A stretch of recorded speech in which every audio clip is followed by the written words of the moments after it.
আসসালামু আলাইকুম এভরিওয়ান, কেমন আছেন সবাই? আশা করছি সবাই অনেক ভালো আছেন। আজকে একদম সহজ এবং কমন একটি খাবারের রেসিপি নিয়ে হাজির হয়ে গেলাম আপনাদের মাঝে।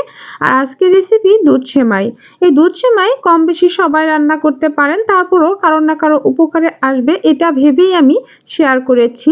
যাদের অনেক মন্তব্য থাকে দুধ সেমাই ঘন হয়ে যায় বা মিষ্টি কম বেশি হয়ে থাকে, তাদের জন্যই একদম পারফেক্টভাবে কিভাবে রান্না করতে পারবেন সেই রেসিপিটি শেয়ার করব আপনাদের সাথে। দুধ সেমাই রান্না করার জন্য এখানে 200 গ্রামের একটি প্যাকেটের সেমাই নিয়েছি। এটি ভেঙে আমি অর্ধেকটা নেব। আগে ছোট ছোট করে আমি সেমাইগুলো ভেঙে নিচ্ছি। ভেঙে আমি অর্ধেকটা রান্না করব, বেশি হয়ে যাবে এজন্য আমি অর্ধেকটা রান্না করব আর অর্ধেকটা আমি রেখে দেব, মানে 100 গ্রামের মতো। এখন একটি প্যানে আমি 1.5 টেবিল চামচ ঘি নিয়েছি। ঘির মধ্যে আমি দিয়ে দিলাম কাঠবাদাম, কাজু বাদাম এবং কিশমিশ। এগুলো হালকা ভেজে নিচ্ছি আমি। একদমই লো আঁচে এগুলো ভেজে নেবেন, না হলে পুড়ে যাবে বা কালারটা চেঞ্জ হয়ে যাবে। এখন এর মধ্যে দিয়ে দিচ্ছি আমি সেমাইগুলো দিয়েও আমি ভালোভাবে নেড়েচেড়ে ভেজে নেব। যদিও আমার কাঠবাদাম দেওয়া, এজন্য কালারটা এমনিতে একটু লাল রঙের হয়ে গেছে। তারপরও আপনারা সাবধানের সাথে সেমাই এবং কাঠবাদাম, কাজু বাদাম, কিশমিশ এগুলো ভেজে নেবেন। উল্টিয়ে পাল্টিয়ে ভালোভাবে আমি সেমাইগুলো ভেজে নিচ্ছি। লো আঁচে 1 থেকে 2 মিনিট লাগবে এই সেমাইগুলো ভাজতে। আমার ভাজা হয়ে গেছে। এখন একটি পাত্রে আমি 2 লিটার পরিমাণে দুধ নিয়েছি। দুধটা আমি আগেই জাল দিয়ে একটু ঘন করে রেখেছিলাম। দেখুন দুধের উপরে অনেকটাই সর পড়েছে। আবারও ভালো করে জাল দিয়ে আমি দুধটা আর একটু কমিয়ে নেব। অনেকেই বলেন গুঁড়ো দুধ বা কনডেন্স মিল্ক না দিলে সেমাইটা ভালো লাগে না, কিন্তু এটা ভুল কথা। সেমাইটা কিভাবে বেশি টেস্টি হবে সেই টিপসটা আমি বলে দেব। এরকম জাল দিয়ে যখন দেখবেন যে দুধের উপরে যে সরটা পড়েছে সেই সরটা ভেঙে দেবেন। হালকা আঁচে দুধটা জাল করলে দেখুন এর উপরে এরকম সর পড়বে। বারবার এই সরগুলো আপনারা ভেঙে দিবেন, আর খেতেও কিন্তু বেশি টেস্টি হবে, দুধও ঘন হবে। দেখুন আবারও আমি ভেঙে দিচ্ছি। এভাবে একদম লো হিটে রেখে আমি জাল করে দুধটা ঘন করে নেব এবং বারবার দুধের উপরে যে সরটা পড়বে সেই সরটা ভেঙে দেব।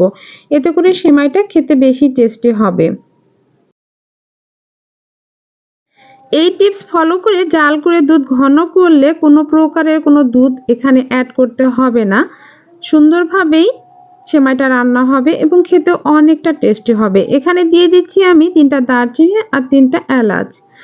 100 গ্রাম সেমাই নিয়েছি, এজন্য আমি 2 লিটার দুধকে 1.5 লিটার করে নিয়েছি জাল করে। 1.5 লিটার দুধের জন্য 100 গ্রাম সেমাই পারফেক্ট। এখন অ্যাড করব চিনি। এখানে যে পরিমাণে সেমাই নেবেন সে পরিমাণে চিনিটা অ্যাড করবেন। তাই আমি 1 কাপের একটু বেশি সেমাই আছে, এজন্য আমি 1.5 কাপ পরিমাণে চিনিটা অ্যাড করেছি। আপনারা কম বেশিও করতে পারেন, তবে অ্যাকচুয়ালি পারফেক্টভাবে সেমাইটির যে মিষ্টিটা হবে সেই মিষ্টিটা করার জন্য কিন্তু যে পরিমাণে সেমাই নেবেন সেই পরিমাণে চিনিটা অ্যাড করবেন। আবারও ভালোভাবে একটু নেড়েচেড়ে জাল করে নিচ্ছি। আর চিনিটা দেওয়ার সময় অবশ্যই লো হিটে রাখবেন। বেশি হাই হিটে রাখলে চিনি দিলে অনেক সময় দুধটা ফেটে যায়।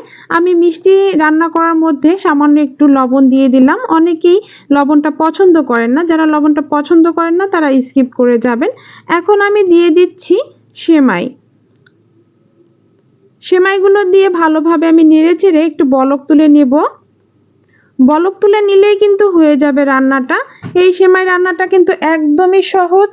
দেখুন একবার বলক হয়ে আসছে, এরকম 2-3 বার বলক উঠে আসলেই আমার রান্নাটা কমপ্লিট হয়ে যাবে। আমি চুলার আঁচটা বন্ধ করে দিয়েছি, আমার রান্নাটা কমপ্লিট। দেখুন একদম পারফেক্ট। 5 মিনিট পরে আমি কিন্তু সার্ভ করেছি। উপরে দিয়ে দিচ্ছি একটু কাঠবাদাম আর একটু কিশমিশ, দেখতে যাতে সুন্দর লাগে।